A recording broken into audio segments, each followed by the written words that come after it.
भर्तृहरि नाम के एक बहुत संपन्न राजा थे। उज्जैन की घटना है। उज्जैन के राजा थे भर्तृहरि।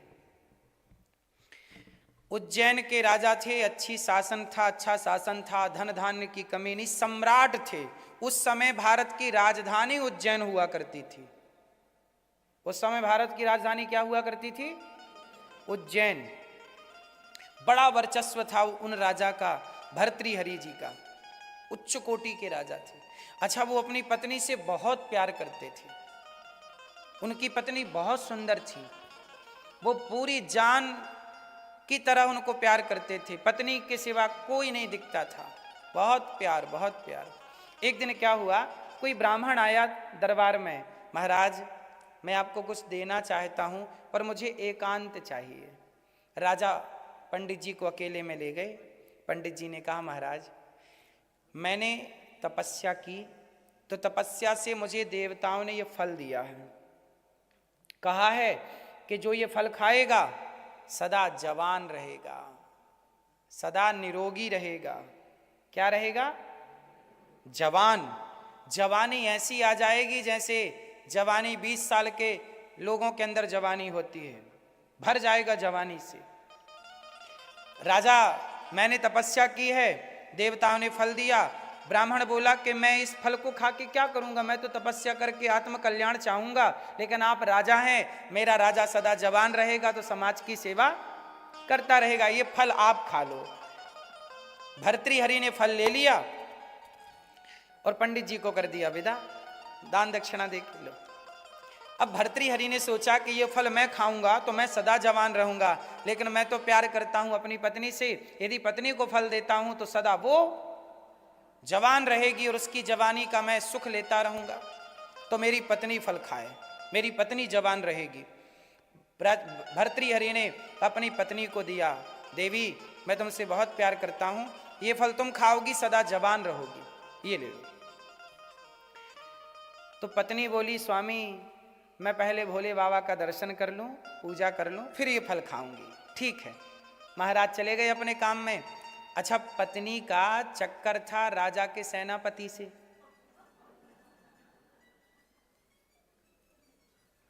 राजा प्रेम करते थे पत्नी से और पत्नी प्रेम करती थी वहां के सेनापति से।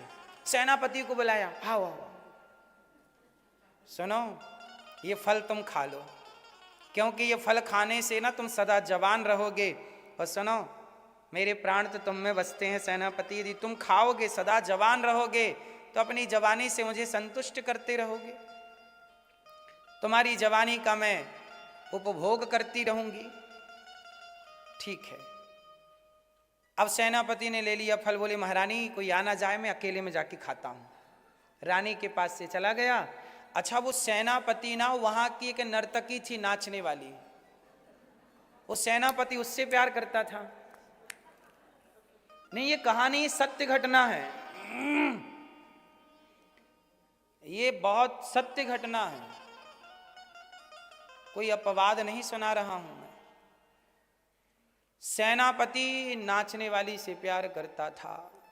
बुलाया, यहां आओ, यहां आओ, मैं तुमसे बहुत प्यार करता हूं, ये फल खा लो, तुम खाओगी तो सदा जवान रहोगी, वो जवान रहोगी तो मुझे सुख मिलता रहेगा, तुम बूढ़ी हो जाओगी तो क्या सुख। अब वो नर्तकी बोली कि ठीक है मैं खा लूंगी, पर अभी नहीं, मैं बाद में खाऊंगी भोग लगा के। अब देखो फल कहां पहुंच गया, नाचने वाली। अच्छा, नाचने वाली ने कहा कि मैं सदा जवान रहूंगी तो नाचती ही तो रहूंगी, क्या मिल रहा मुझे, लेकिन हमारा राजा बड़ा अच्छा है, यदि राजा ये फल खाएगा तो हमारा राजा सदा जवान रहेगा और प्रजा की सेवा, हमारा राजा बड़ा ईमानदार है। तो वो नाचने वाली तो बेचारी भोली भाली। अच्छा सच बताएं, वो नाचने वाली भी राजा को बहुत प्यार करती थी। है क्या सही?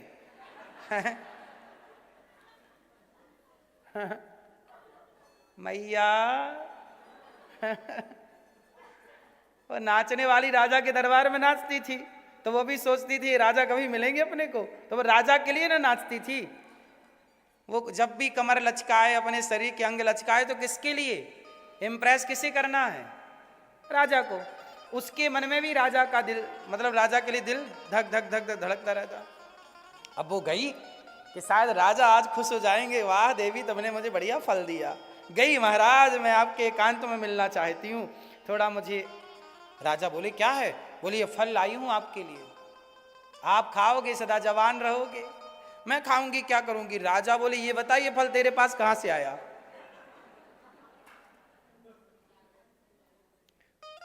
बोले महाराज वो थोड़ा सेनापति हमें प्यार व्यार करते रहते हैं, वहीं उन्होंने दिया। सेनापति यहाँ आओ, तुम्हें ये फल किसने दिया? सेनापति थर थर थर कांप गया, रानी जी ने दिया है। अब तो राजा को हो गया वैराग्य। यही है सच्चाई। जिन्हें आप प्यार करते हैं वो किसी और को प्यार करता है, वो किसी और को प्यार करता है, वो किसी और को प्यार करता है। सच बताएं, आपसे कोई प्यार नहीं करता।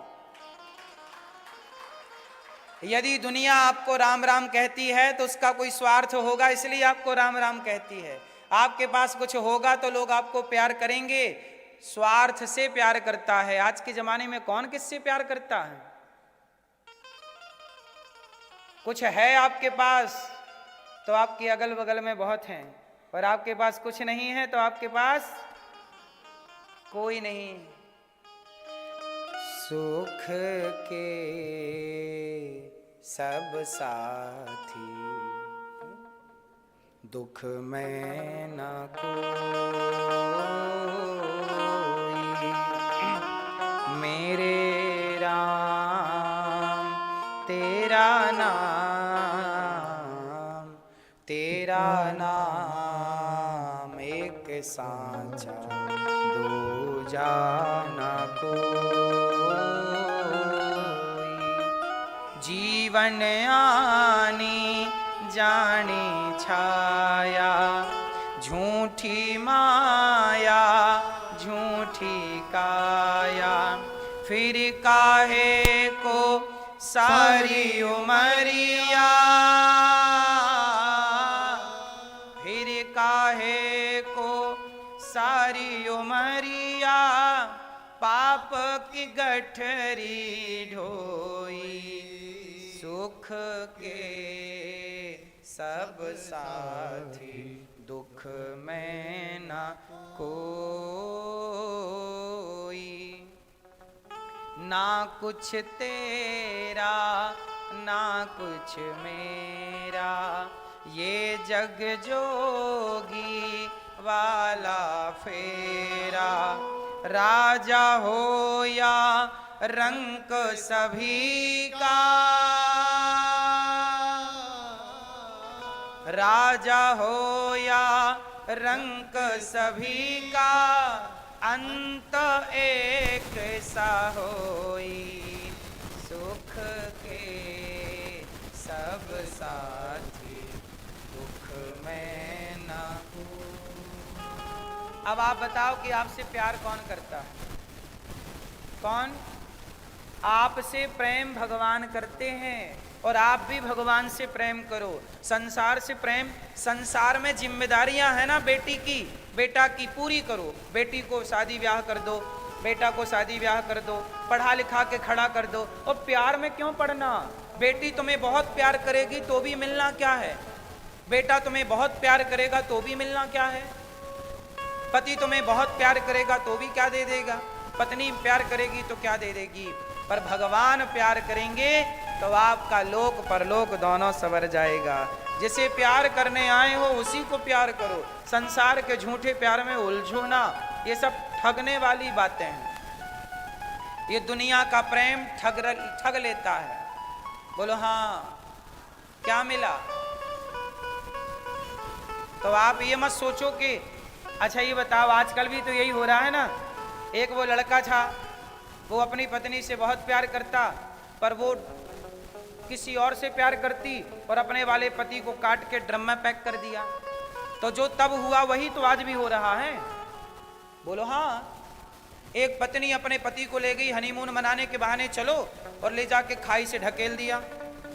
क्योंकि पति करता है पत्नी को प्यार और पत्नी करती है किसी और से प्यार। और यही हाल पुरुषों में भी है। पत्नी करती है पति को प्यार, पर पति गाना गाता है सामने वाली खिड़की में एक चांद का टुकड़ा रहता है। अब लो, अब इसका चांद का टुकड़ा सामने रहता है और बगल में पत्नी बैठी है, हाँ या ना? तो आपको लगता है कि ये हमसे प्यार कर रही है या कर रहा है, पर ये सब धोखा है मेरी माँ। ये सब क्या है? सबसे बड़ा धोखा क्या है? I love you. I love you क्या है? सबसे बड़ा धोखा। कोई आपको आई लव यू कहे, धोखे में मत आ जाना। आज आपको कहता है I love you, I love you, और आप मर जाओगी तो दूसरी ले आएगा, उससे भी कहेगा I love you, I love you. अब बताओ उसका आई लव यू आपके लिए सही है कि उसके लिए सही है? हाँ या ना? लोग दूसरा ब्याह कर लेते हैं कि नहीं? तो जब आई लव यू था तो दूसरी क्यों आ गई? और इसका आई लव यू कहाँ चला गया? मतलब वो आई लव यू तुमसे नहीं था, वो अपने स्वार्थ से था। सबका अपना आई लव यू अपने दृष्टिकोण से चलता है। आपसे काम निकलवाना हो तो आपको ही आई लव यू लोग बोल देते हैं, काम निकल जाने के बाद कौन पूछता है? बोलो हाँ। इसलिए कहता हूं सुख के सब साथी, हाँ बाहर की तू माटी फाके, मन के भीतर क्यों ना झांके, उजले तन पर मान किया, उजले तन पर मान किया, और मन की मैल ना धोई, सुख के सब साथी दुख में न कोई, मेरे राम तेरा नाम एक साचा दूजा ना कोई। अब बताओ भगवान के सिवा आपका कोई है? कितना भी आप कहो ये मेरा कहते रहो, तुम झूठी दुनिया में उलझे रहो, हम क्या करें? लेकिन सच्चाई है कि भगवान के सिवा हमारा, कितना भी आप दावा ठोको ये मेरा, झूठी बात है। सच्ची बात ये है कि मेरे तो गिरधर गोपाल, वो कभी धोखा ना देंगे। ये संसार एक दिन धोखा देगा। सही है ना मेरी माँ? वो राजा ने अपनी पत्नी से पूछा ये फल कहाँ से आया? देखो मेरे पास। पत्नी शर्मा गई, बेचारी चली गई। तब भर्तृहरि ने वैराग्य शतक लिखा, श्रृंगार शतक, नीति शतक और वैराग्य शतक, 3 शतक लिखे भर्तृहरि ने। तीनों शतक भर्तृहरि के विद्यमान है, पुस्तकें मिलती हैं, लेके पढ़ सकते हैं आप लोग। भर्तृहरि को अपनी पत्नी का यह कार्य देख के ना परम वैराग्य हो गया, और उन्होंने सब छोड़ के जंगल में जाके तपस्या की और कहा प्रभु क्षमा कीजिए, इतने दिनों तक संसार में उलझ के मैं आपको भूला रहा। आज समझ में आया कि मैं जिससे प्यार करता हूं वो तो मेरे से प्यार करता ही नहीं या करती ही नहीं। हमें झूठे ही मान रहता है कि ये हमारे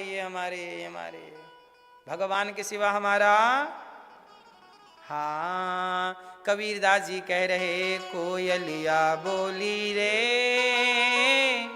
अमवा की डाल अपनों को नहीं आरे, बिना राम रघुनंदन अपनों को नहीं आरे।